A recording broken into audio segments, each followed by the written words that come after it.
and welcome to Quarter Time Podcast. I'm Lucy G. And I'm Lucy P. And we're here to bring you all the netball goodness you never knew you needed.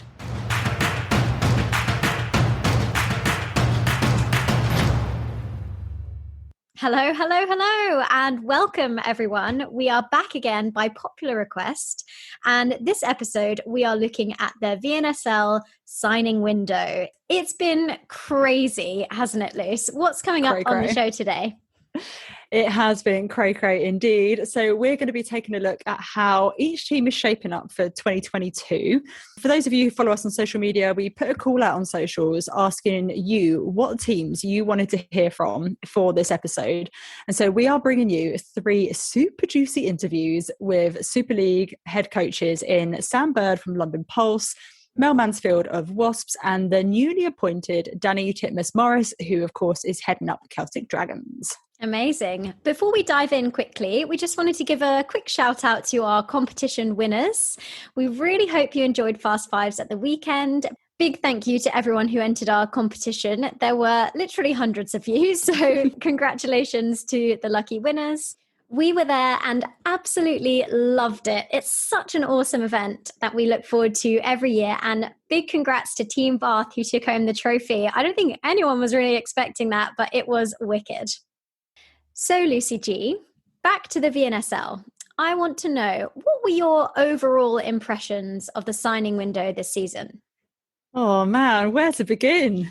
There was lots of movement. There's some pretty cool combos in some of the teams, which I think will shape up quite nicely as we hit pre-season and see some matches taking place. Some new imports to the league, which is always fab. Some massive names returning. A whole big question about fan engagement. Just so much to talk about. It's incredible. Yeah, definitely. We actually had over 40 player movements in total, excluding training partners. Wow. Which is around 30% of the total number of contracted players. So that is huge. The team with the most new faces was unsurprisingly Celtic Dragons, who finished in 11th place last year, and 3 teams were tied for the fewest number of changes in Bath, Storm and Mavericks, who each swapped 2 players in their 12s. Before we get into the details of each team and their particular player movements, for anyone who doesn't know, Luce, will you give us a rundown of how the signing window actually works in the UK? I will certainly try my best. Generally speaking, each year clubs have a 2-week window to recontract their existing players before anyone else can sign them or before they can approach anyone else.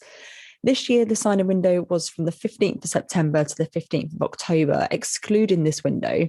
And by this time, all players must have been fully registered. Of course, we've seen this year that there has been an extension granted for Team Bath, who are still working on that last elusive goalkeeper position. An important thing to consider with this is that imports have to be contracted within the same time. So when you think about it, in order for them to arrive as early as possible and to have a full pre-season or as full a pre-season as they can, this is probably something that needs to be done quite early within the signing window, as the visa process takes about 6 to 8 weeks. So in total, clubs can have 15 players in their squad, but only 12 of these are registered players who can be in a matchday squad, meaning that you can have up to 3 training partners. We've seen, of course, not all teams have opted to use the full 3 training partners, as Wasps, of course, this year only have 2. And there are only a few exceptional circumstances where training partners can be brought into the matchday squad, such as injury or illness. So generally speaking, we will only see the registered 12 really on court. Squads are made up of predominantly UK athletes, but each side is allowed to register 2 non-UK players. However, these players can't play in the same third of the court at the same time in any game. So you couldn't have say an import goal shooter and an import goal attack playing on court at the same time. So you have to really consider which imports you want to bring into what position, how you're going to balance them. There's all sorts of things to think about.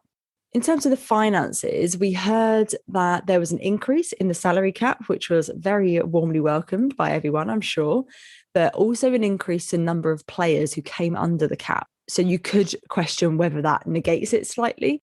In 2021, you had 9 players who came under the salary cap of £70,000 and 1 player who sat outside this who is called a marquee player, and they can be paid over and above what the salary cap is. For 2022, 10 players now need to sit within the salary cap rule, and you can have 2 marquee players. And the good news is that the cap has increased by 29%, which, if my maths is correct, which it may not be, makes a total of £90,300 for the 10 players. It's still not the big bucks by any stretch of the imagination, but it is better than where we were before. Lastly, the salary collar, which is the minimum amount teams can pay, has also increased by 10%. And the minimum individual salary for a player has also gone up by 20% from 2021. So there you have it. That's so interesting. Wow. It's so much for clubs to consider when you're thinking about how they've got to sign all their different players. They've got to decide training partners, everything like that, and all in a relatively short space of time. Very interesting. Yeah, so now we've got the T's and C's out the way. Let's take a look at each team in order of where they finished last season. So first up is El Campeones, Loughborough Lightning. So looking at Lightning, obviously Sam May has retired, absolute legend. Jazz Audio-Berin is, of course, off to Pulse. But, I mean, talk about 2 amazing replacements. You got Vimbella and Williams. Fran Williams coming in, that will fit in very nicely. We've got a very experienced and familiar midcourt. I don't think there was any changes there at all. So lots of pre-existing connections that obviously served them well last time. And of course, Nat Panagari had a little spell at head coach at Fast 5. So are we looking at a potential transition for her post-playing days? Who knows? Yeah, I'd like to see that actually. But overall, the Lightning squad, it's fairly similar in terms of the starting 7 you can expect to see. And I mean, if it's not broken, don't fix it, basically. Yeah. Next, it's the runners-up Team Bath. There's been huge mystery surrounding Bath's goalkeeper position. I mean, they've lost Ebony Osuro-Brown to the Firebirds. Massive news. Summer Artman to 7 Stars. And it's a bit of a concern that at the time of recording, they have still not announced their 15th player. Apart from that, they are virtually unchanged. And they've got this shooting duo, which were on fire last year and the exact same midcourt unit. But the one thing that I was thinking is, will this side actually be able to go the distance? There were so many expectations on them last year and they fell short. And that was with the powerhouse of Ebony at the back there. So without her, I mean, what's it going to look like? Yeah, 100%. Started so strong, but then sort of dropped off towards the end, didn't they? And for me, that GK position, I think the signing needs to be a pretty big name. Otherwise, you're looking a little bit thin on the ground. And my concern is that if it's not a big name, that we might see Layla being pushed back into that goalkeeper position. And we all know Layla is a total gun. She was second in the table for deflections, first for turnovers, and second for intercepts. But that's at goal defence and where she has that freedom across the court. And I don't know, I'm not 100% sold on her being pushed back to GK. And she can't get all of those numbers on her own. So who's she going to be partnered with? It's going to be interesting. Defo. Finishing up in 3rd place last year after losing out to Bath in the semis, it's of course Manchester Thunder. Arguably the biggest signing this year with Nat Haythornthwaite from Australia, just casually Commonwealth Games gold medalist, who has just come off a premiership win with the New South Wales Swifts, and a cheeky little Shadeen van der Merwe from Thunderbirds to boot. So that mid-court is absolutely ridiculous. And I think we even said this last year, like the strength they had there was just crazy. And now you've just got Nat H as well. So I think we're probably likely to see Shadeen go into goal defence actually because of how stacked their midcourt is, and particularly given the retirement of Emma Dovey as well. I mean, Thunder have got a potential lineup of Mvula, Cardwell, Haythornthwaite, O'Hanlon, Malcolm, van der Merwe, Almond. Oh my God. I mean, Jeepers creepers. That is absolutely insane as a lineup. And on paper, they should take it, you would say, with that lineup. Yeah, 100%. Next up, we have Leeds Rhinos, who finished on 4th place in their inaugural season last year, and will be hoping to replicate some of that magic. However, no Dan Ryan. He's gone back to West Coast Fever. I know, we're honestly Devo without Dan. And a huge loss as well in Dannii Titmuss-Morris and Fee Toner, who I can't believe has not been signed by a Super League club so far. I'm bamboozled. Yeah, I have to disrupt recording at this moment to just have a mini rant at how Fee Toner has not been signed, unless she has made a conscious decision to take a break from netball. 100%, you crack on, have a nice rest. But if she hasn't made that decision and she just hasn't been signed, there is something wrong with the world. Petition. Fee Toner must join VNSL 2022. We'll be out there on the streets with our banners, won't we, Lou? Literally. Marching with the drum. I'm outraged. Absolutely. She is amazing. She's so talented, so versatile. And the fact that she hasn't been signed yet is ridiculous. But going back to Leeds Rhinos, they have managed to keep the core of their side together and also bolstered with some nice, fresh, juicy talent coming in. I'm pretty excited to see what Amy Clinton can do, and also Rebecca Airy as well, really versatile defender.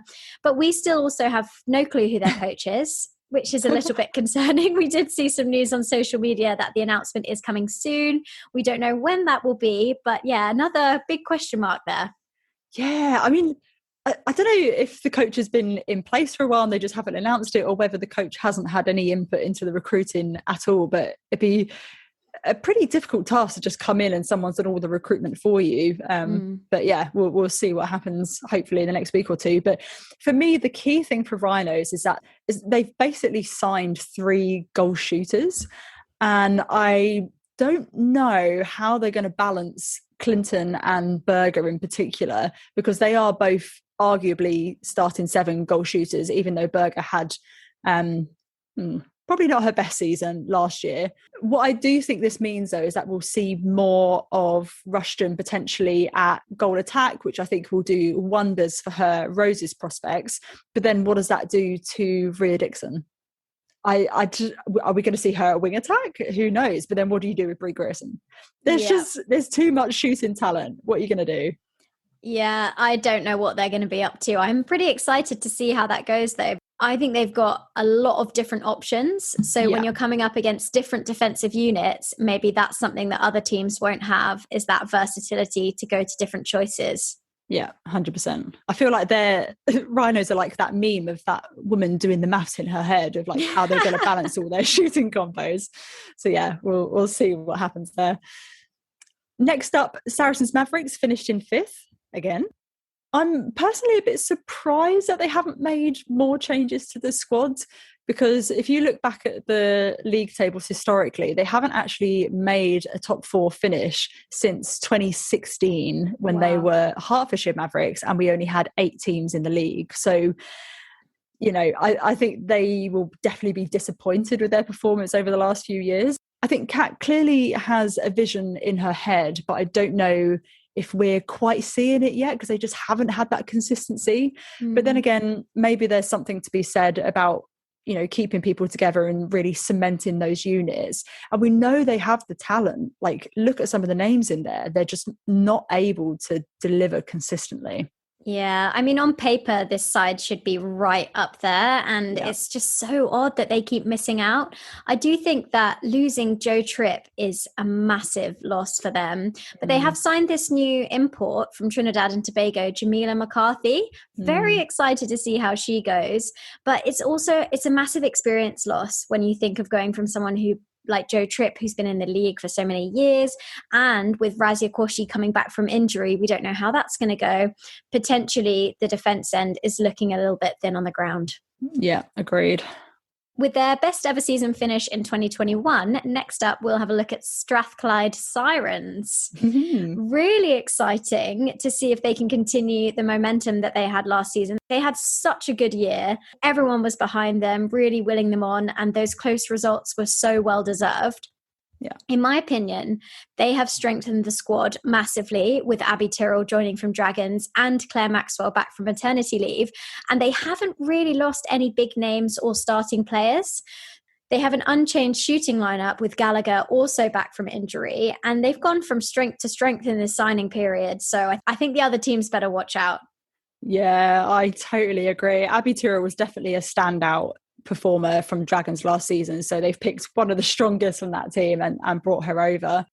I think the only thing for me, though, with this lineup for 2022, and it's kind of the same with Thunder, is that mid-court, there's just so many amazing players that all deserve a starting spot. So how are they going to balance it? Definitely a tricky one. I wouldn't like to be a head coach, Yeah, no thanks. So going from a team's best finish to a team's worst finish, next up we have Wasps, who finished in 7th place. So we'll be discussing the squad in more detail with Mel Mansfield a little bit later on in the episode. But in summary, they've lost a lot of key names.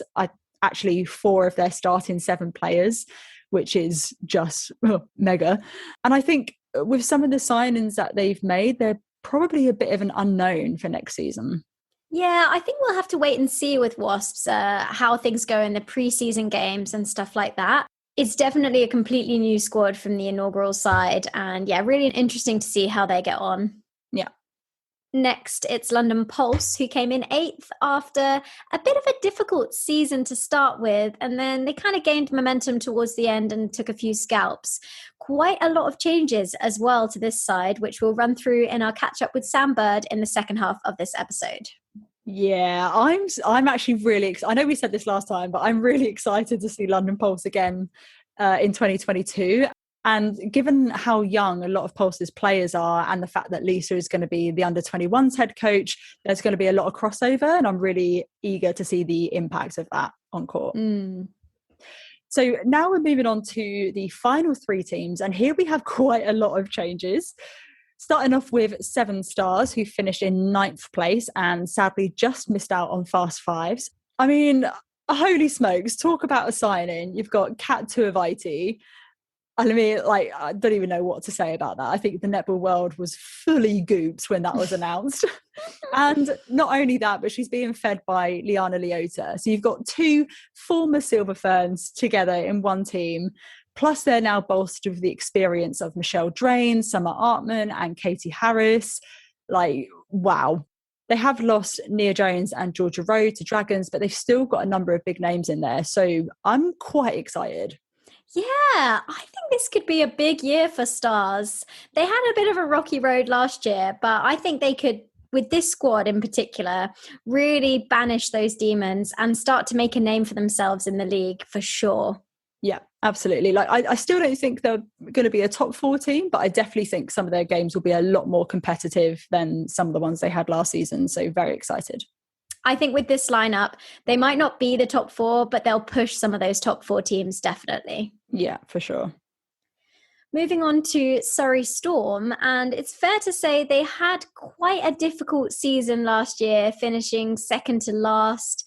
They really needed a change. You just felt that it wasn't working with the lineup that they had last year, and they weren't able to compete for more than half or 3/4 of a game. And wowza, Peace Proskovia signing, as well as Sophia Kandapa. I mean, that's going to do the trick, isn't it, basically? Yeah. I think that the difficulty for Storm this year will be cementing those key names and the GA position. I mean, you've got Frankie Wells and Emma McGee, who've both had good patches, but haven't necessarily been that consistent. And I think it will be about who gels with Peace and whether they can really light up that attacking end and see where it takes them next year. Yeah, I mean, my heart literally stopped when I saw Peace Proskovia had been signed. I was like, oh my God, that was absolutely incredible.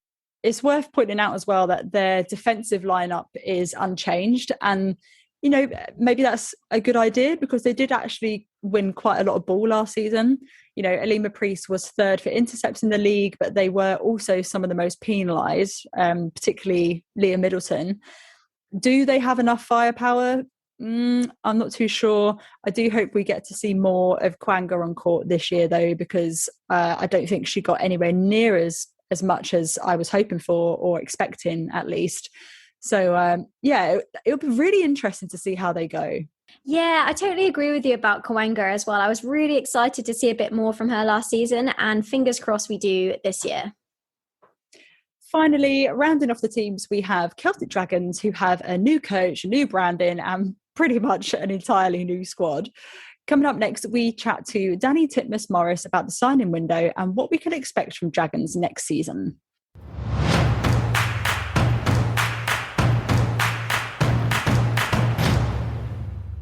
A big hello and welcome to the lovely Dannii Titmuss-Morris. How are you doing?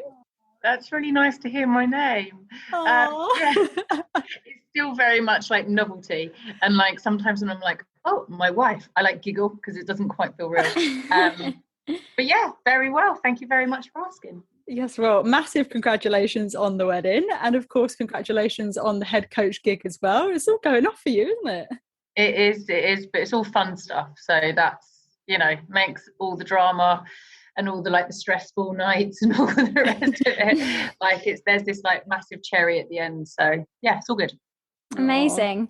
So if we look at Dragons, obviously you're brand new to the fold, so there's only a certain amount that you probably know from their previous experiences, but they did obviously struggle in 2021, and it was clear that they needed a rebuild going into 2022. It's unsurprising that you signed 8 new players, 10 if you include the training partners, from various VNSL franchises, and 3 of those who are brand new to the Superleague in itself. So can you talk us through your recruitment strategy a little bit? Yeah, it was, as you're saying, a lot of Dragons is new this year.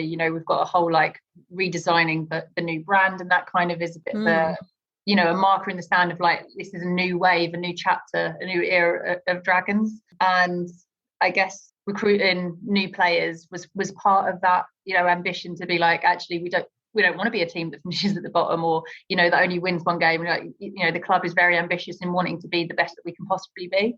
It's the only Super League franchise that is within Wales, and there's so many passionate people that are in there. You kind of want to reward the fans and be we're going to give you a performance that you're proud to cheer for. So I guess that's reflective in the players that we've gone out and approached as well, is people that are really hungry and determined and want to crack on and do the best that they can possibly do, really gritty kind of style players.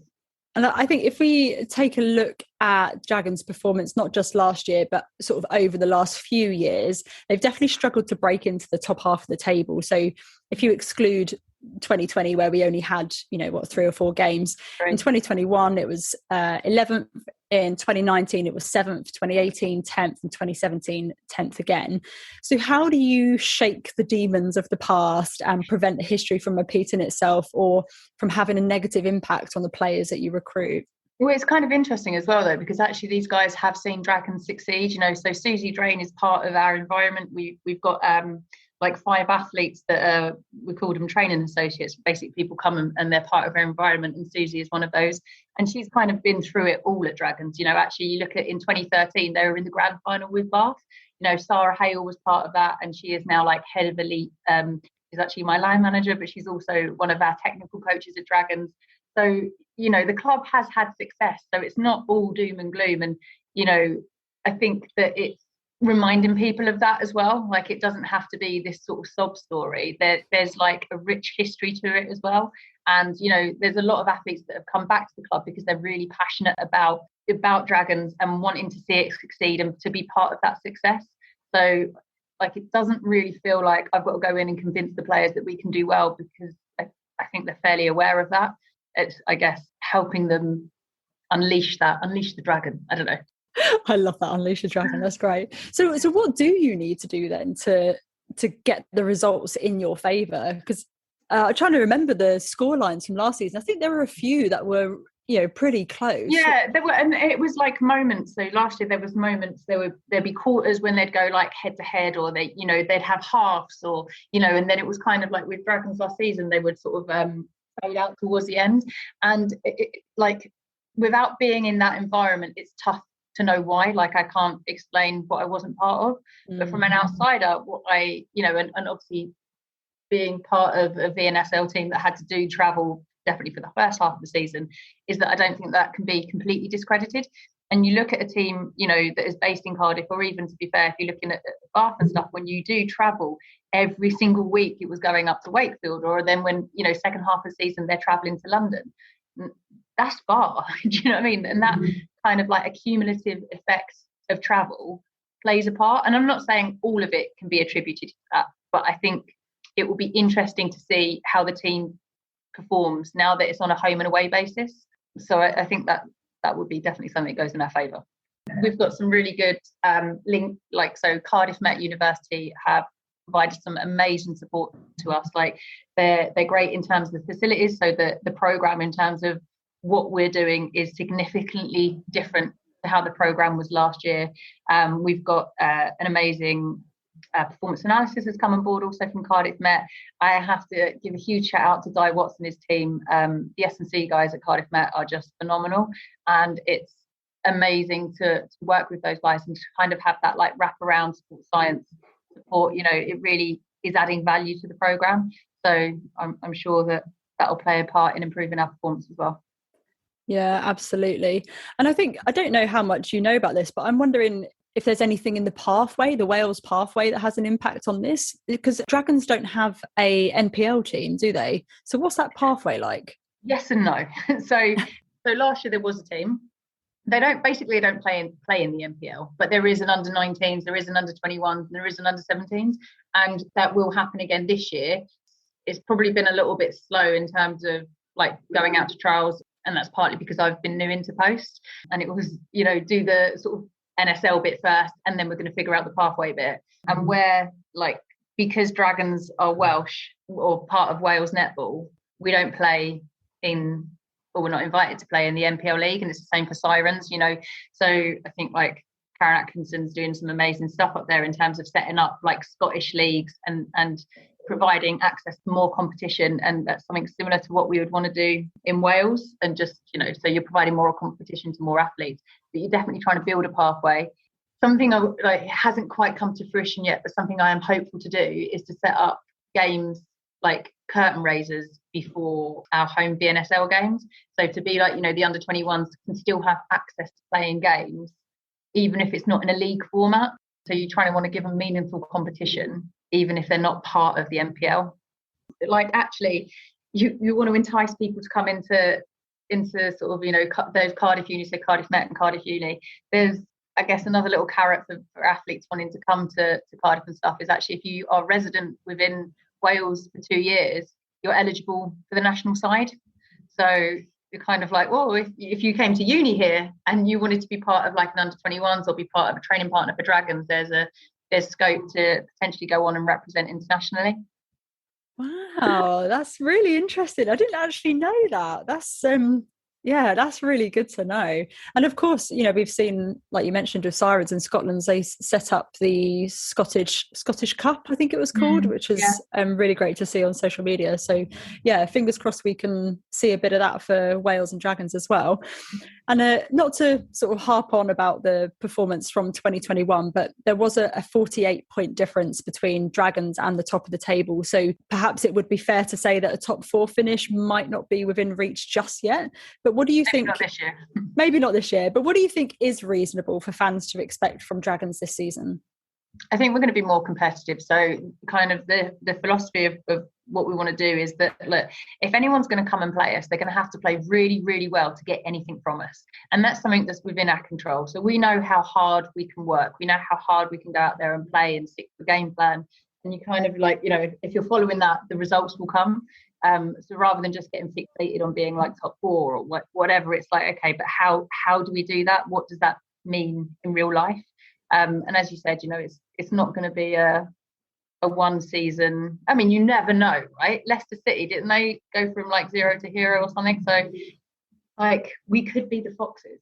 Like never say never. But I think it's more about like long-term planning and thinking about, okay, well, if we want to be, you know, a contender in say 3 years, 4 years, whatever, you know, whatever that time frame is, if we want to be a contender, what do we need to do, you know, in the years building up to that to get there? So it is about, I guess, incremental change rather than just like coming in and being like, oh, we're going to win it next year. Challenge Loughborough.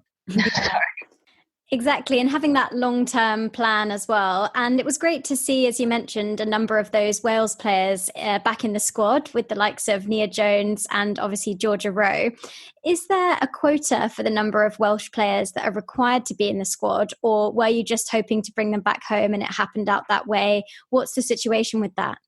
Kind of just happened out that way. I mean, ultimately, Georgia was the second most accurate shooter in the league. Like, why would you not put her in your team? She's really good. You want a shooter can shoot. She can do that. And then the same with Nia. Nia is such like a passionate player, and I think any team is lucky to have her in their environment. Like, she just, heart and soul, like, and wants to do the best for the club. And actually, for those guys as well, I guess Dragons is like, their passion team, and it's a Commonwealth Games year. I'm an unknown coach to them, and ultimately they've returned to, as you guys have pointed out, a club that didn't do particularly well in terms of performance results last season, but they want to be at this club because it means so much to them. And I'm really excited. I'm loving working with those guys. So obviously you've mentioned Nia and Georgia and new into the fold, but then there's a whole host of sort of like a Welsh kind of vibe that go on there, that it's, you want to see those guys succeed internationally as well. So it's nice to sort of play a part in their journeys. Yeah, definitely. I really like that. And you're obviously not a stranger to the VNSL, but this is your first year as head coach of a competing club. So what can we expect from you personally as a coach? And what do you think your biggest challenges will be? My biggest challenge. I'm really competitive and I am constantly driven to succeed. So yes, I'm not new to VNSL, and I've like head coached at under 21s level and I've always been quite successful. And so I think a challenge will be potentially not winning every game. And I don't know how that's going to sit with me or how I'm going to necessarily cope with that. So I think I'm going to try and not lose any games. But it's, I guess, as we've said, is being realistic about actually this is, a long-term plan and not just a one-hit wonder. But I think probably managing my expectations I see as a challenge. Yeah, that's really honest. And I appreciate you saying that, because I think that is one of the things when you're going from quite a different environment. Under 21s at Pulse, they won every game basically, I think, in the NPL this year. And it's a completely different setup, and that's always going to bring with it new challenges and things to face. But it sounds like you're really facing it head on, which is really good to hear. It's also like the length of the league is so different. So, when you're doing 21s, it's what, like 6 games? You play everyone once and then you're kind of done.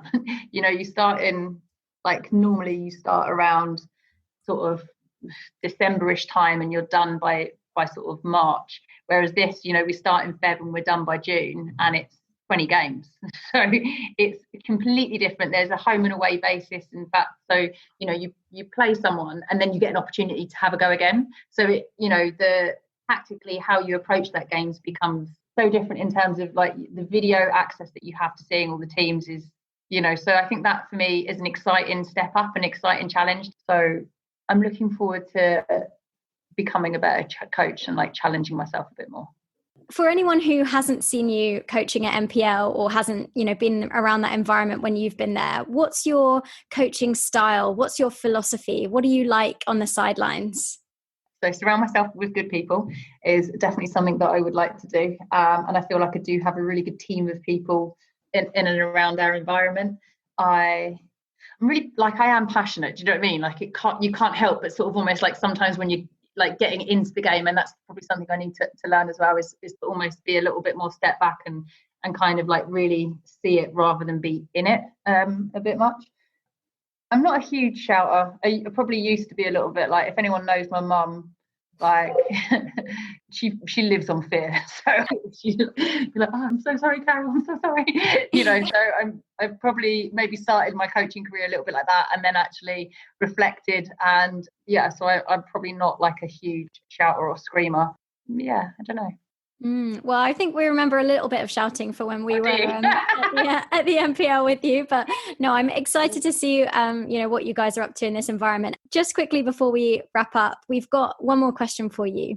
So we've heard other coaches talk about the huge challenges of being an import in the Super League. And we've seen how historically certain players have taken a bit of time to gel and find their feet. I think we saw this particularly with Annika Lee-Jones last season, who struggled with the adjustment and didn't get perhaps as much court time as we were expecting.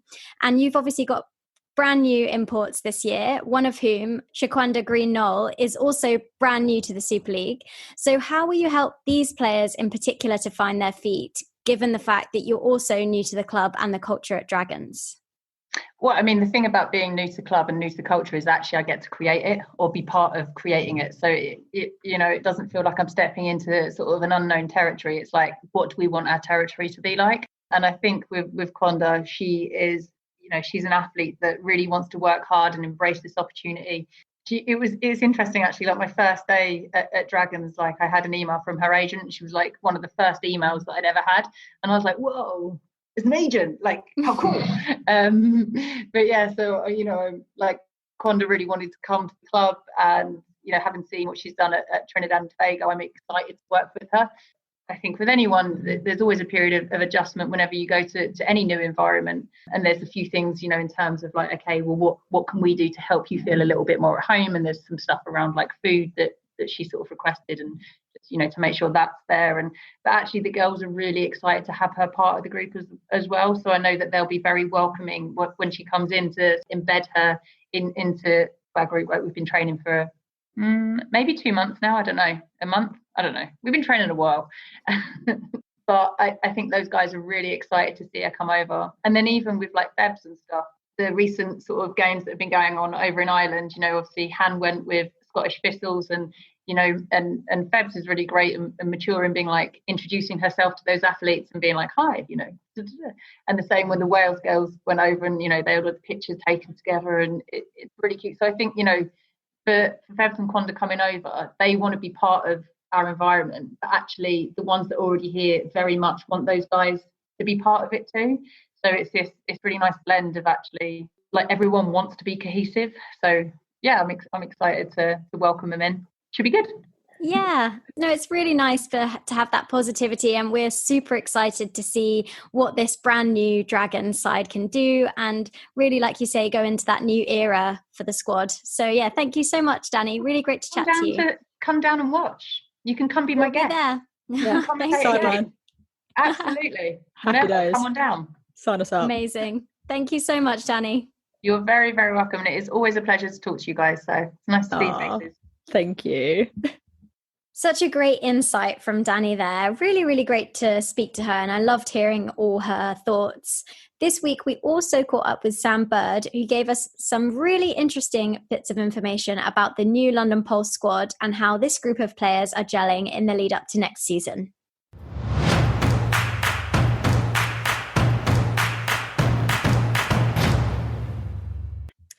Hello and welcome, Sam Bird. Thank you so much for coming on the show with us again. Thank you for having me again. Nice to see you both. And lots to talk about as ever. Yeah, absolutely. So we will jump straight in. So talking about the Pulse squad for the upcoming season, one of the biggest takeaways I have from this team is just how young everyone is. I think we thought last year's squad was pretty young, but this year is even younger still. In fact, the average age of the team last year was 22.9 years, and the average age of this year's squad is 21.6, inclusive of training partners because it's not differentiated within the squad. So all bar one of your players are under 25. Youth is definitely on Pulse's side, but is it at the expense of experience? So do you think that the squad, mid-court and attack in particular, have enough experience to steer the ship? Well, yes, and they are a young squad, Lucy, and I think there may be some people that just think I like working with really young athletes because, our squad is young and was young last year. But the truth is I like working with exceptionally talented athletes, and they all are. Even though they are young, I genuinely believe you are looking at the future not only of London Pulse but of England. Because of that, age is really irrelevant in terms of our thinking. You know, if you look at some of the outstanding players in the SSN and around the world in the ANZ, some of those most exciting players are young. I can tell you just with a month of training under our belt that they are young, but they're very experienced and they are so talented and so capable that I genuinely could not be more excited about working with this group. Amazing. It's worth highlighting that included in those players who are not signed for 2022 are 4 international athletes in Berger, Radman, Drain and Thomas, and which is pretty major, I think, in terms of ins and outs in the club. In fact, Pulse are joint second with Stars behind Dragons for the most number of new players to join the squad this season. With this arguably high turnover of players, how do you ensure that the club's values and cultures are embedded within the team each year? Yeah, good question. Well, we've retained 10. And the players that we've brought in, so Berry and Alicia, for example, they're already very familiar with the cohort we have. Indeed, I took both of those players to Netball Europe and I've worked with them in the England environment. What I can tell you is those 2 players in particular are so familiar with our cohort already. They've come in and just fitted in seamlessly. And apart from being teased about their accents and things like that, mainly by me, actually, they do understand our philosophy and they are getting that because the dialogue is so good, because they know the players so well already. The dialogue and the questions and the challenges amongst the squad within training are so advanced of where we would normally be in a pre-season. We've deliberately looked at that in terms of our international players, that it's fair to say the international players really struggled last year. A very big part of that was because of lockdown. You know, number of quarantines they had to do, coming in late. Then we had some other issues, but essentially it was very difficult, I think, for imports across the league to really enjoy their experience because, you know, they couldn't travel, they couldn't hop around London, they couldn't get to see what London has to give them, they couldn't spend the same sort of time with their teammates that they normally would because of the heavy restrictions we had the whole season. And so to bring in 2 players from Manchester together that know each other and then know these girls have known each other for a long time through the England structure, so they already feel a very smooth part of the squad. And then you'll know from the 2 imports we do have this year that they already live together at the Vixens and in the Vixens environment, so they already know each other very well. They're used to living together and they will live together here.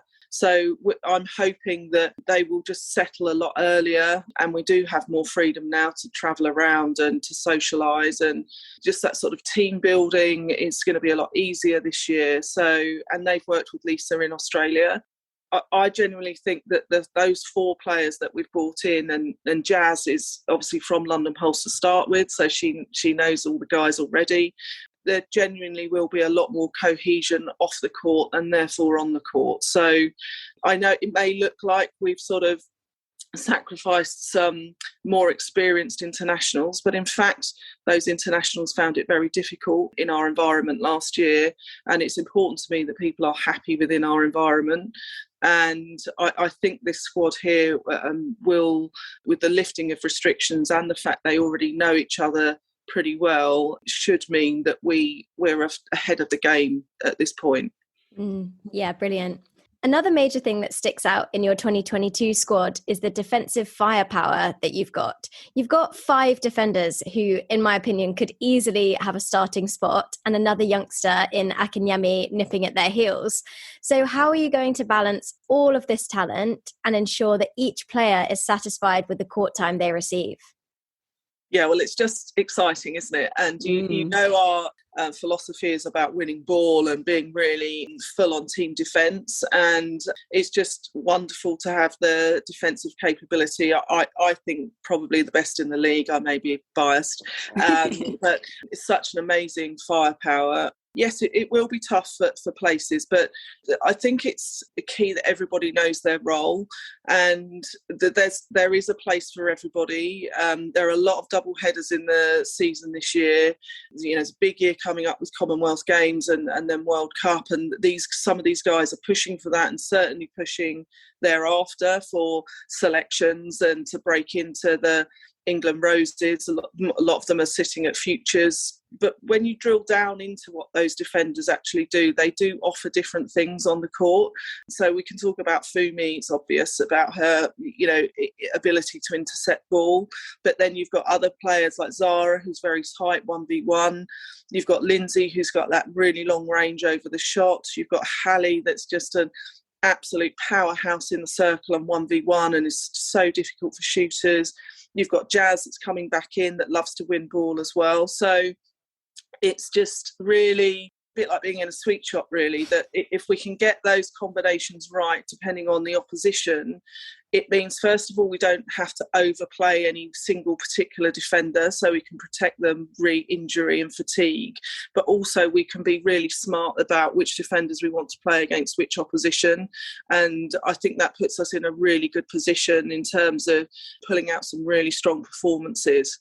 We're looking for the whole team to defend as well. And, don't be surprised if you see a couple of those defenders moving slightly up the court, because I'd like to see what a couple of them can do sort of moving up into the mid-court as well. So, and the other thing is that it just means in training that the attackers have such a hard job to get the ball through. It's just raising the standard of our attacking play because the defence are relentless on them. So it has just a really good impact on whole squad training. Yeah, absolutely. I have to agree. I think you're probably one of the most exciting teams in terms of the defensive firepower. I cannot wait to see it. And something that came up on social media, I think Pulse were possibly the only club not to designate which of their squad members were training partners.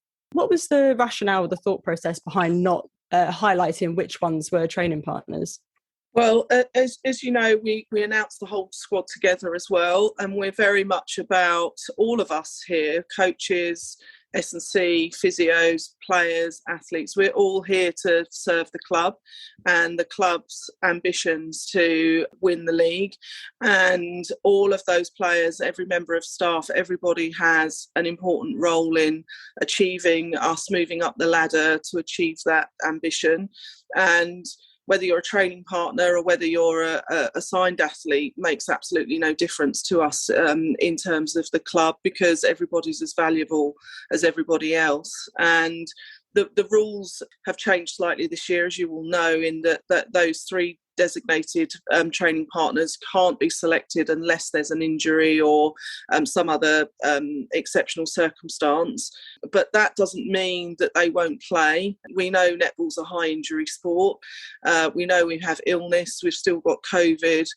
So to me and the other staff, we very much are looking at that 15, supporting our ambitions to be the very best we can be. And you're only ever as good as your weakest link, if you like. And we don't have any weak links. I'm probably the weakest link. And it's very much our philosophy is about the whole team and the whole squad, and everybody that's at training, whether that's the person bringing the water, the person sweeping the court, or the person scoring the goals, all of us, everybody in the club has the same ambition to succeed. So that's why we always announce our squad together. No one person is bigger than the club. That's our philosophy at training. And if you came to see a training session, you would not know who the training partners are. You wouldn't know, because everybody is given the same opportunity. So that's why we present that way, because it genuinely is what we believe and is our philosophy. Yeah, I love that. One team, one dream. That's great stuff. I don't know if you'll steal that. Yeah, go for it. Copyright. I don't know if you're aware, but in the off-season, during the signing period, there was a lot of rumours flying around with Pulse that you might be signing Caitlin Bassett, probably because of the appointment of Lisa Alexander, which major get, incredible. Was this something that you explored at all with Caitlin Bassett? Well, I looked at a number of international players, and I'm obviously not going to disclose which players I spoke with, but there were a number of international players that we did speak with, and some probably more well-known than the ones we've signed. We didn't want somebody that necessarily is being recruited to please the fans and to maybe promote us possibly in the media, but it wasn't necessarily what we need on the court. And I'm not referring to Caitlin necessarily specifically, but for us, it's really important to us that everybody feels valued and everybody is driving to the same ambition. And because we have a squad of athletes that do want to try and represent England or Australia, they do want to play at the very highest level, and they're very hungry to do that. Lindsay is the only player that we have that's played for England and remains an experienced part of our cohort, but everybody else is just growing so much, and Lindsay helps that happen, but everybody's growth is exponential within this club, and particularly with Lisa Alexander, myself and Fiona. We feel we're a good combination of coaches and performance director to really achieve that. And so to just bring in a big name for us without that really fitting into what we're trying to achieve as a club over a longer term was not the right thing to do. There were a number of conversations with some very big personalities around in global netball. However, I couldn't be happier with what we have. We have players in our squad that just are absolutely on the brink of becoming great players that will become household names of that. Caitlin Bassett is, but we already have that within our squad that are about to be the next Caitlin Bassett. So for us, it was about just really bringing the right people that would fit into our environment, that really want to grow, be humble, be prepared to sit on the bench, be prepared to buy their time, be prepared to learn, and then when they get their opportunity, they absolutely shine. Yeah, that's really fascinating to hear that kind of insight and a bit of the behind the scenes of the strategy. And speaking of the two Aussie imports that you've got, it's fantastic to see them in there. And I think they've already got a lot of fans in the UK League, and we definitely want to see more of them. How much influence did Lisa have on your recruitment choices? Because you mentioned before that she had already worked with them. So how much input did she have into it? Yeah, well, as you know, I am a bit of a nerd, so I spend my waking hours and non-waking hours looking at players globally. And Taylor Honey is somebody I've been watching for a while. She is an outstanding mid-quarter who's just been very unlucky, picked up an Achilles injury a couple of years ago and has taken some time to recover from that, and she's now fully recovered. But for me, she's somebody that was on my radar for quite a long time, and she's been studying in Australia. Sometimes the stars just align, and she's just about to finish up her studies and was in a position to come over. So Taylor was somebody I spoke with Lisa about, and was like, look, I really like this player. She does everything on the tin. She's quick, she's smart, she's strong, good person. I'd really like to approach her, and I was already in some conversations with her before I was in conversations with Lisa, but Lisa very quickly confirmed those feelings that I had about Taylor. And Sasha was then put forward to me by Lisa as an option. Again, in the Vixens environment, a highly talented player, played for Australia under 21s. And again, just sort of needed a bit of a break, really, in terms of getting more court time, been in the Vixens environment for a while. And it's fair to say, I'm not sure how much people realise that it's been really difficult in Australia as well with their lockdowns. Yeah, and definitely. Those players have found that tough, and that's restricted court time for those players that are trying to break through there as well. So Lisa definitely recommended Sasha. So I had a good look at the old video, about 50 hours of video, everything I could scrape up to have a look at her.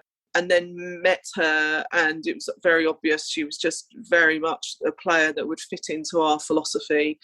And the fact that Taylor and Sasha get on so well as well already and live together, work together, I just think is really nice to bring two imports over together that already know each other. And coming as an import halfway around the world is a challenge, and not having to go through that first phase of trying to get to know the person you're living with will just mean that their transition into our club will be smoother, and we don't have those tough restrictions, and hopefully they won't come back in, for them to really get out and about with the other players and just really enjoy their experience of being in London. So I'm really pleased with bringing those two over, and I think it does help, the PD's Australian, just having some other Australians for her, and just bringing that sort of Aussie tenacity to training, and that sort of training intensity that they're used to with the Vixens will be a really good asset again for us and our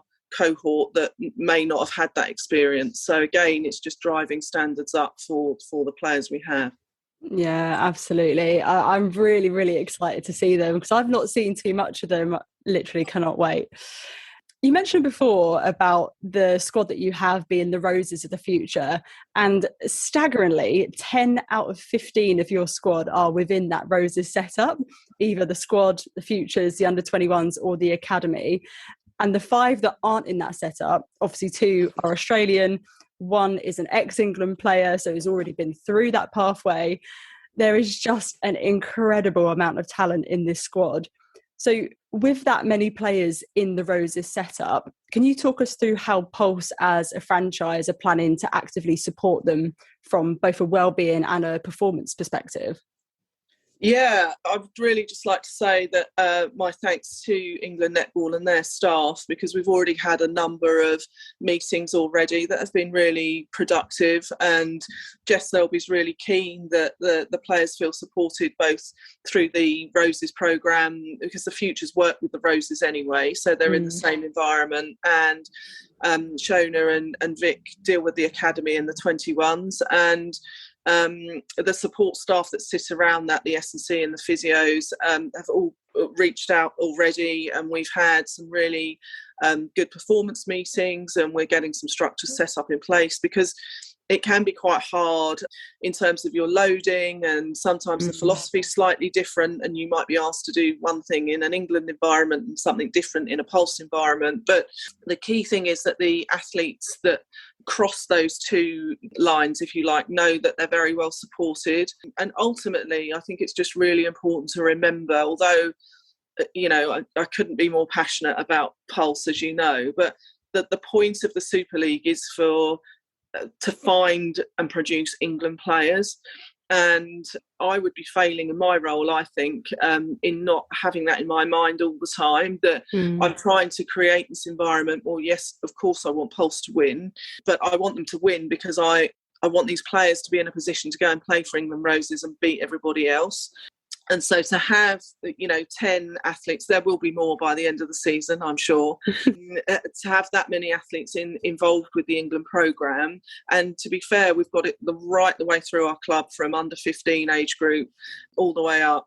It's just really important that when you're running a franchise in London and the South East that has probably the most talent in the country, possibly other than Manchester, that has a massive amount of talent as well, that it's our role to find that talent, bring them in, and then give them every opportunity to reach that potential. Some of them won't reach the full heights of that, but we want them to love playing for Pulse and learn about all those other things that sport brings. But we've been really lucky in terms of how we work with England, and I'm confident that those transitions will be pretty smooth. Jess and David are really clear on when those players are required for Roses, when they come out for us.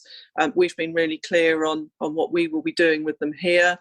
They've already had meetings with Lisa Alexander as well, so driving that sort of performance. So it's very exciting to be able to have that many athletes already in the programme.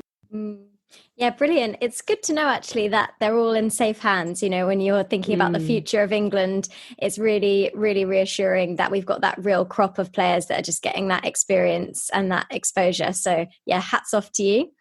Finally, then, to round off, we wanted to reflect a little bit on 2021 and look forward to 2022.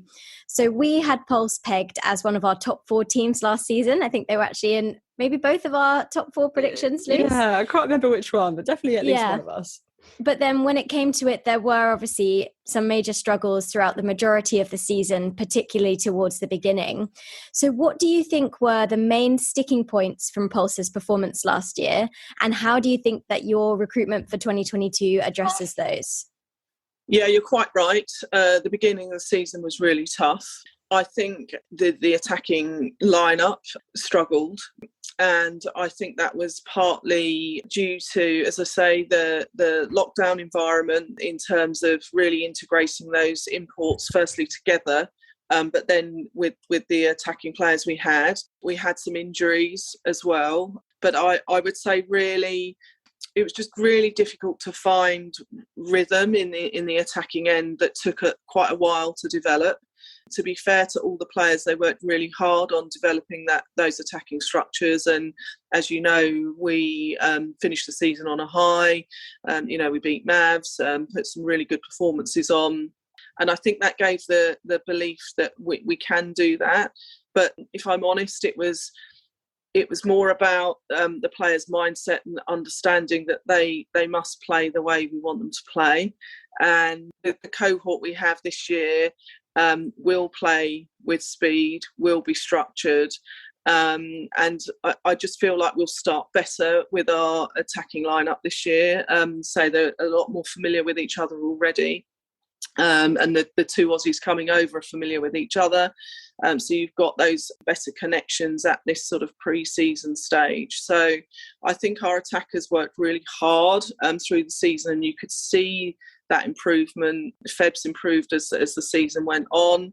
Those connections did develop, but they took a long time, too long to develop. But I think that's not a reflection on those players personally. That's a reflection on myself and the other staff in not being able to bring that together quickly enough. But genuinely, the import players in particular, they arrived, they had to go into quarantine. They had then 1 game, and then we had a suspected COVID case, which meant that they were in quarantine over Christmas. We then had another game, and then I think we had a 3rd quarantine. And it can't underestimate how difficult that is to then get players together that have not worked together. And you can't just put a bunch of names together and cross your fingers, because it doesn't work that way. So I think the fact that we've got Berry and Liss coming in that are familiar with the squad already. Jazz has been in the London Pulse environment since she was a baby. And then the 2 imports that know each other. I'm expecting a much better start from us. The defence were already good, and as you've said, we've already strengthened that, if anything. So I'm much more confident about the balance of the team and the connectivity of the team, which we're seeing in training already. Yeah, absolutely. I think it's really good to reflect on the previous year and learn from maybe those things that didn't quite go right, and then obviously put all your eggs into this basket of 2022 as well. So what do you think was your biggest learning from 2021 that you'll be taking through into this year, and what do the next few weeks look like in terms of the outlook for you guys in training? Biggest learning, I think, just to remember how important it is. It's such a privilege just to be in this environment. It was such a challenging year for everybody with centralised venues, restricted practice, getting training environments, making sure everybody was healthy and well. Looking after everybody as people was even more important than ever. It's just so important to value the people within your squad. And so I think the biggest learning is to just really enjoy every session and every match, because we've learned not to take those for granted, and just to really empower the players to want to succeed and give them the structures to do that, which we will. The thing I'm most excited about is taking a few big scalps. I really do think we can. and just working with Lisa, Alexandra and Fiona, we've been, you know, like we had a performance meeting today. We're working really closely together. The shape and the plans and the philosophy that we're developing from that platform last year with Lisa's experience as the PD is genuinely very, very exciting, and just bringing that magic to this bunch of players to pull out some really good performances. I think you will definitely see that this year. Yeah, absolutely. Well, what a note to end on. Watch this space. I think it's going to be a really, really great year for Pulse, and can't wait to see what you put out there. So the very best of luck. And thank you again for coming on the pod, Sam. It's been a pleasure. Thank you very much for having me. And yeah, we'll be worth watching this year. Definitely. It was so great to hear from Sam about the new players coming over, addressing some of the signing rumours, and especially to hear about the impact of Lisa Alexander as well. Finally, we spoke to Mel Mansfield about her Wasps side for 2022.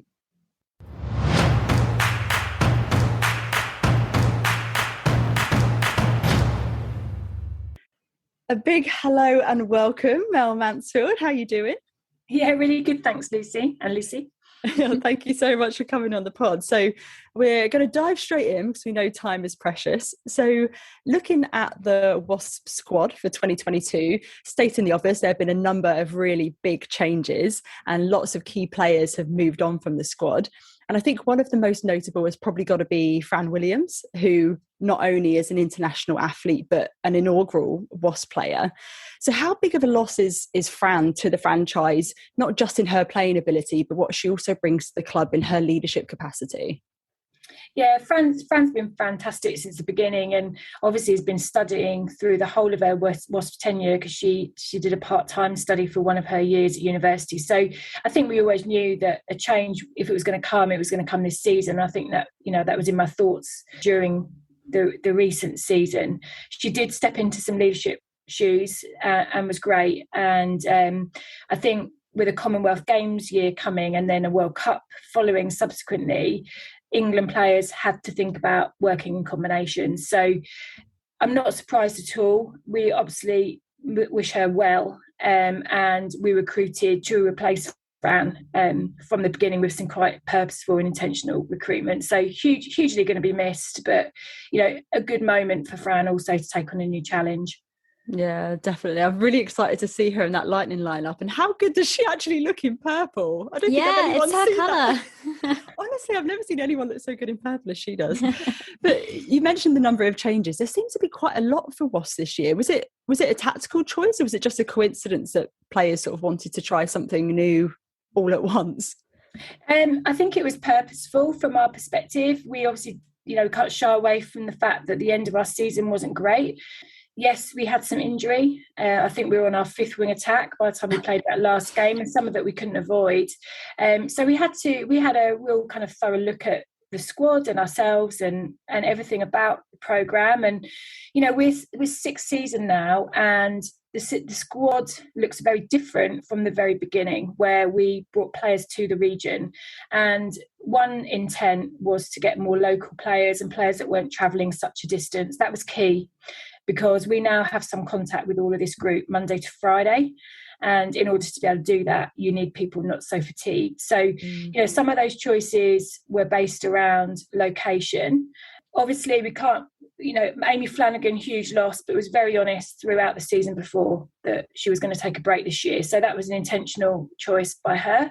And Sophia, with two babies, practically travelling to Wasps, was just not going to be an option for her. So, yeah, we've retained 9, I think, and it looks very different, but that was intentional.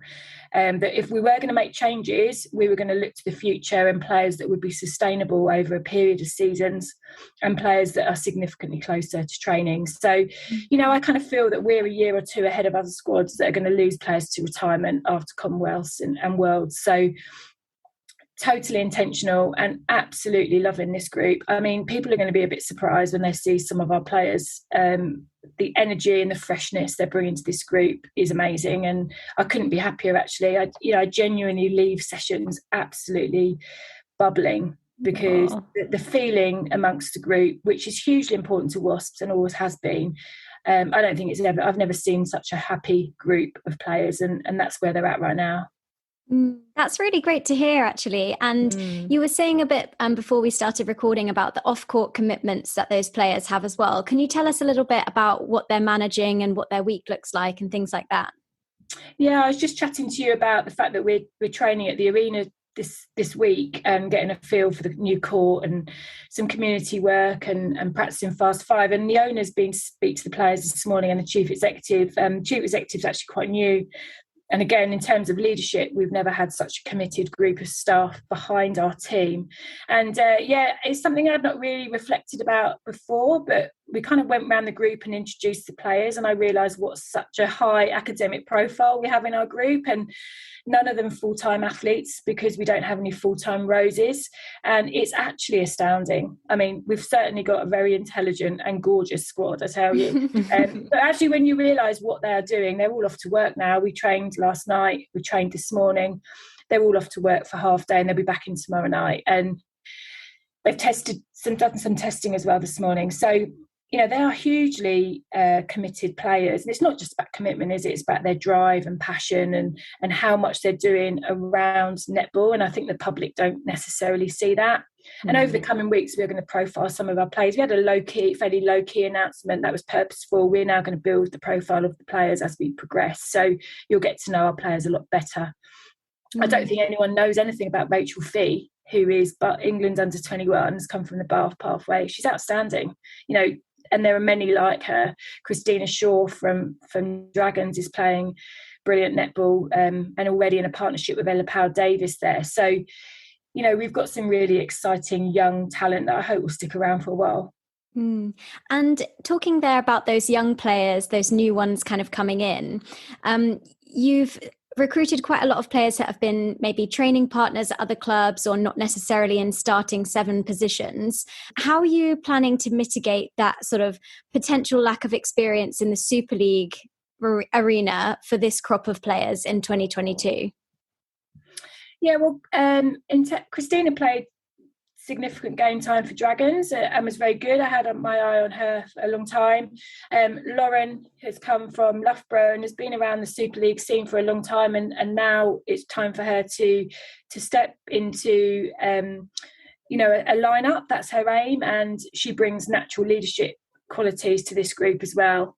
So she's actually had some significant time for Loughborough. Lucy Parise was one of our original Wasps. She's gone from a 18-year-old to a fully fledged adult now and an accountant, and has come back with great energy to the group. And again, we'll be pushing for some court time. So, those two have come from a winning culture. They've come from a winning group, and they could have stuck. They could have stayed in their teams, couldn't they? And gone along for another title, but they've made decisions to come and play and make a difference to this particular Wasps group. So I don't really see them as bench players coming to our group. I see them as players that have been around elite environments for a while that are going to bring something different to Wasps. I'm all for rewarding players. Leah Goss, the same. Invest in them, give them a bit of belief, and a little bit of magic will happen. So, I fully back those type of players, those players that train hard, give everything. They deserve an opportunity.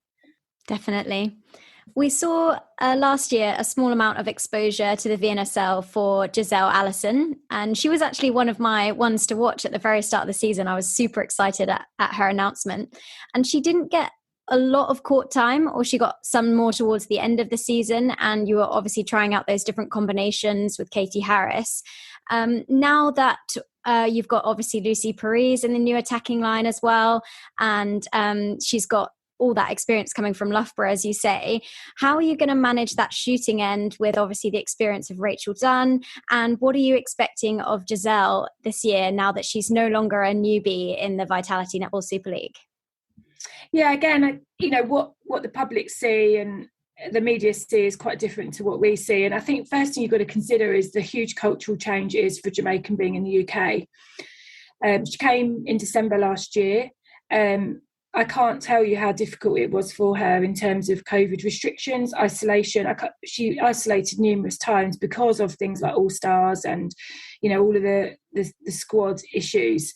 We've got to remember that being in the UK, I can't even imagine what it would have been like for Jamaica. Now, I knew that, and we knew that she was a long-term project. So bringing Giselle over last year was all about getting her settled into the environment, learning how to train, learning how to play in a slightly different way with slightly different players. So, let's not forget, she hadn't lifted a bar when she came. So she's had to learn everything from the beginning in terms of UK. So that was the first challenge, along with all the, she didn't even see anything last year. She didn't go anywhere. It was, central venues and home. It was a really tough year for her. And, Giselle had some great games and some great impact, but she needs to have more time on the ball, less errors when she's fatigued, but the fitness level is up a level again this season. So lots of reasons why she didn't necessarily get the court time that people expected.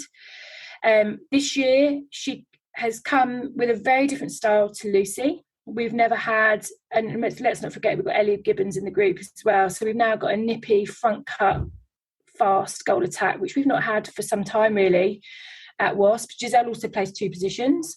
So she plays a very nice goal shooter. So, and long are the days where we play 7 players for 60 minutes. That isn't the reality anymore. The game has physically moved on to that extent. So they've got to prove that they need to be on the court, and that includes Giselle, that includes Lucy, and we'll make the right, and Rachel. Nothing's given, is it? So the beauty of Giselle is that she's over here now. She arrived at the weekend. She's playing Fast 5. She's also playing university netball this year. So she's playing for my university team and studying online, which means she's going to get extra coverage, extra training, extra gym. She's going to be living at the university. Everything is going to be much easier for her. And she's already feels much more comfortable than she did last year. So I think we forget how hard it is for imports across the board. And, speak to any of the coaches that have got players from kind of Caribbean, African countries, even South Africa. It's really, really difficult. It's a huge shift. So I remember Karen Gregg saying to me about Joyce when we worked together at All Stars, that she reckons it took 3-4 seasons for Joyce to be really settled, and we needed to give Giselle time, and that's what we're prepared to do. We absolutely love having her in the group. She's the world's nicest person and kindest person, and I'm really hoping we'll see a lot more from her this season. Yeah, I think we are as fans as well. I think she's still earned her place as one of our ones to watch going into 2022. I'm really, really excited to see what she brings next season. So we've spoken a little bit about the number of changes, but I want to look at some numbers over the years since WASP was established. So in 2017, you had, obviously Tamsin Greenway was at the helm at the time, had 16 wins and 4 losses. In 2018, it was 18 wins and 2 losses. 2019, runners-up with 16 wins and 4 losses again. 2020, obviously a little bit different. We had 1 win and 3 losses, and the season was sadly cut short. And then we went to 7th in the table with almost as many losses as wins last season. It was 10 wins to 9 losses. So how do you manage as a coach this change in circumstances? Have you had to sort of adjust what success looks like or measure success differently as a club and as a coach? Yeah, I think, I've said many statements that we're really proud of our history, and we are, but let's flick back to 2017-18 when we could have fielded 2 Super League teams at that point. Our lineup of 15 would have matched 2 squads. We could have fielded 2 squads. So when Tamsin started this club, and I was there from the beginning as an assistant, it was a very different look and feel to how it is now. And, in a way, I've got the tough job now, because players were never going to stay after they weren't getting too much court time. Of course they weren't, when they could go and be in a starting lineup somewhere else.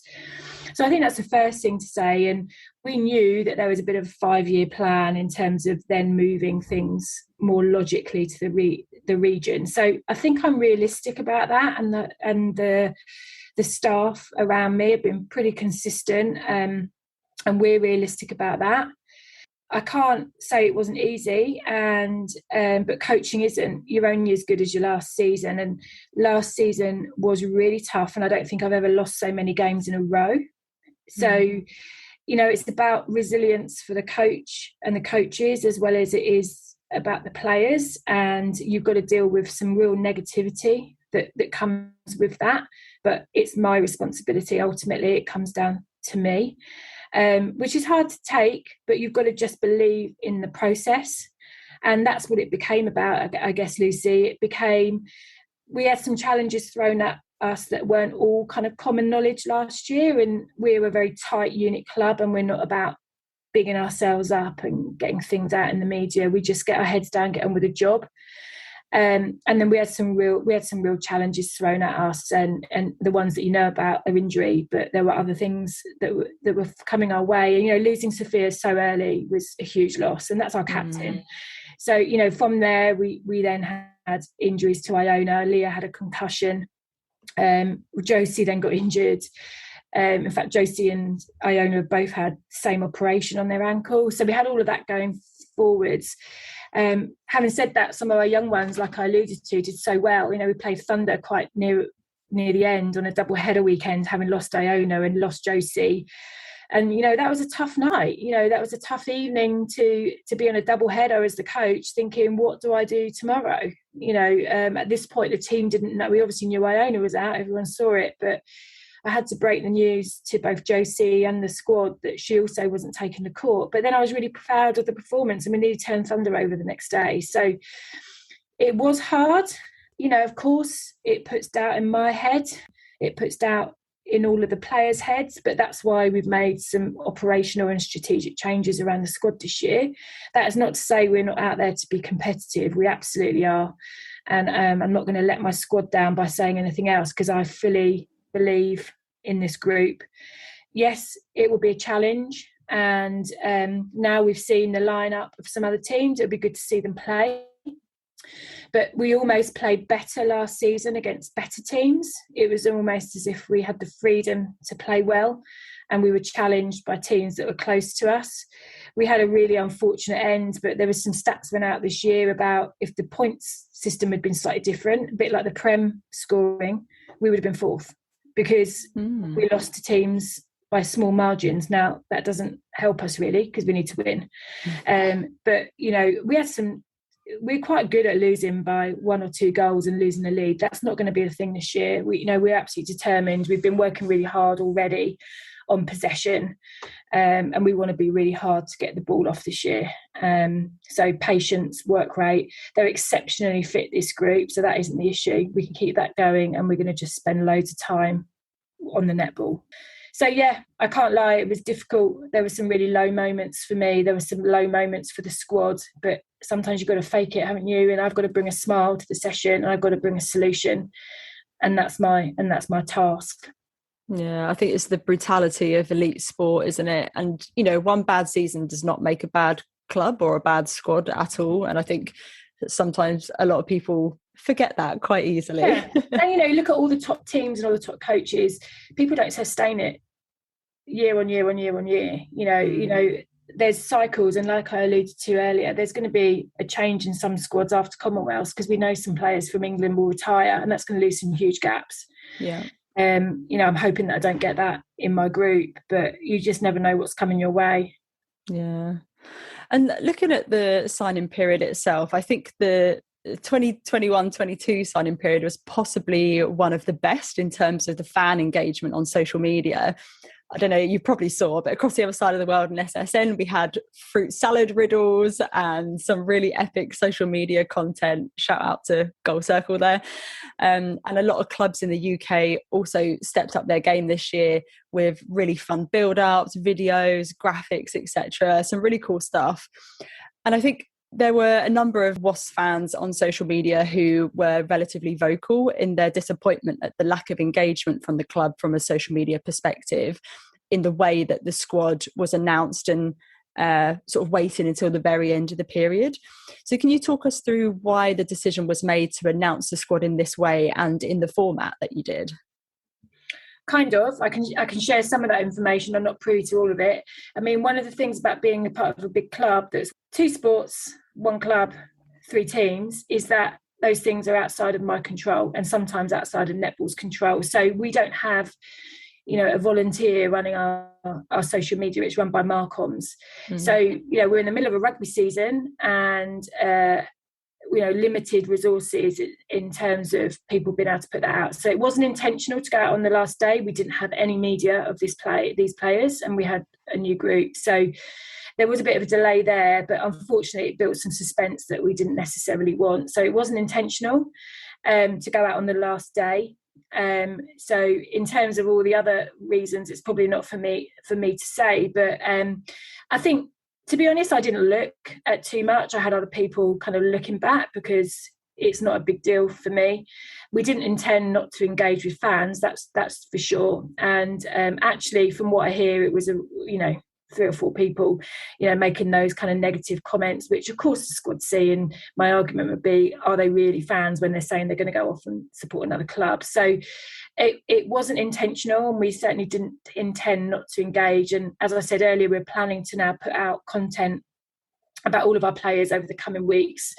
We've got a bit more resource behind that now, and we're sorry if that's what people felt. It wasn't the intent. We always wanted to go out as one club, as one unit, because we're one team. That was from me. I wanted to go out in one announcement, but I think it wasn't intentional that we went on the last day building a huge amount of suspense. It was purely down to some practical reasons. That's good to know, actually. I think it's sometimes with netball, we find there's if there's not a lot of communication, the rumours start to go and it's all happening under the table. But actually, it's great to just get that clarity from you and hear about that. And I actually hadn't thought about the fact that you're obviously linked with the rugby club as well, which has that own. It just makes things a little, it's not, we always explain to the girls, it's not kind of as simple as, I'm not tweeting on behalf of Wasps, this has to go through a process, just such as this interview did. And there are huge benefits to being part of a wider club, but there are some things that are outside of my control and outside of netball control. So I know that there is a great intention from Marcoms to do the right thing and to do the right thing by the players. And we did a nice Fast 5 announcement. We've done a couple of bits and pieces about the internationals at the weekend. So I'm really hoping that fans get behind us and we'll engage with them a bit better. Perfect. And finally then, so can you sum up for us what you hope 2022 will look like in 3 words? So we do this thing on the podcast where we sum up the games in 3 words. So we'd love to hear. We're putting you on the spot now, Mel. You are putting me on the spot. Yeah. I had a lot of sleep. Fresh. Nice. Energetic. Competitive. Nice. Sound like you're describing me there, Mel, I think. Yeah. I'm describing myself, at 10 o'clock in the morning after a 2-hour training session. I wish I felt like any of those words right now. That is absolutely brilliant. Thank you so much, Mel, for your time. It's been really, really interesting to chat to you, and best of luck for the season ahead. Thanks both. Lovely to see you. Thank you so much for listening to this special VNSL signing window bonus episode of Quarter Time Podcast. Don't forget to follow us on social media at Quarter Time Pod for the latest netball updates. We've also got the England versus Jamaica series coming up, which is guaranteed to be spicy. So if you haven't got your tickets, there are still tickets available for the Nottingham dates. So what are you waiting for? Definitely. Oh, can't wait for that one. Thanks so much, everyone, for listening. And we'll be back very soon with a special episode about the England-Jamaica series. So stay tuned on social media for that. And take care. Bye. Bye.